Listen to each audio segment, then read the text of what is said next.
ఫిబ్రవరి మధ్య సోలార్ విద్యుత్ కొనుగోలు చేసేందుకు సెకీతో ఆంధ్రప్రదేశ్, తమిళనాడు, ఒడిశా, ఛత్తీస్గఢ్, జమ్మూ కాశ్మీర్ ప్రభుత్వాలు ఒప్పందం చేసుకున్నాయి. ఈ ఒప్పందాల్లో ఒక్క ఆంధ్రప్రదేశ్ డిస్కంలే 7,000 మెగావాట్లను సరఫరా చేసేందుకు సెకీతో ఒప్పందం కుదుర్చుకున్నాయి. 2025 జనవరి నుంచి విద్యుత్ సరఫరా చేస్తామని సెకీ చెప్పింది. అయితే అదానీ పవర్ నుంచి కొనుగోలు చేసిన విద్యుత్తును ఏపీకి సరఫరా చేయాలని సెకీ నిర్ణయించింది. 2021 అక్టోబర్ 14న నాటి సీఎం జగన్ నివాసానికొచ్చిన గౌతమ్ అదానీ చర్చలు జరిపిన తర్వాతే సెకీతో ఆంధ్రప్రదేశ్ డిస్కంలు ఒప్పందం కుదుర్చుకున్నాయి. ఈ ఒప్పందంపై నాటి ఇంధన శాఖ కార్యదర్శి నాగులాపల్లి శ్రీకాంత్, డిస్కంల తరపున సిపిడిసిఎల్ సీఎండీ పద్మా జనార్దన్ రెడ్డి, ఇతర అధికారులు సంతకాలు చేశారు. 2.3 గిగావాట్ల విద్యుత్ కొనుగోలుకు 25 ఏళ్ల పాటు యూనిట్ కు 2.49 రూపాయల చొప్పున చెల్లించేందుకు ఒప్పందం కుదిరింది. అయితే అదే సమయంలో గుజరాత్ రాష్ట్రానికి యూనిట్ ను ₹99 సెకీ ద్వారా అదానీ గ్రీన్ ఎనర్జీ విక్రయించింది.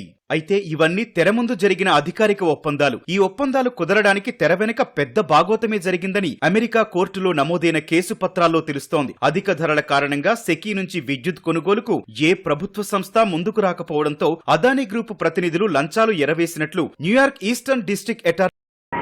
నమస్తే అందరికీ. కానీ ఇది మెయిన్ మన ఇండియా అధినేత అయినటువంటి ప్రైమ్ మినిస్టర్ గారికి ఇది అంత దూరం చేరుతుందో లేదో నాకు తెలియదు, కానీ అడుగుతున్నాను.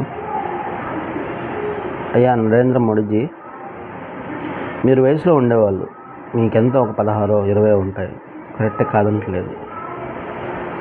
కానీ భారతదేశ ప్రజలందరూ మీ మీద ఆధారపడినారని తెలీదా? ఇప్పుడు ఒక చిన్న మాట అడుగుతాను. భారతదేశ ప్రజలు ఏంటంటే, ఒక ముస్టోనికి ఒక రూపాయి ఇవ్వాలి, లేదా ఒక 5 రూపాయలు ఇవ్వాలి, ఒక 10 రూపాయలు ఇవ్వాలి అనుకుంటే వాళ్ళు ఆలోచిస్తారు. ఇతను కాలుందా, చెయ్యి ఉందా, ఎందుకు వేయాలి, లేదు కూరగాయల దగ్గర బేరం ఆడతారు. ఎందుకంటే వాళ్ళ వాళ్ళ వాళ్ళ బాధలు అవి, వాళ్ళ కష్టం అది.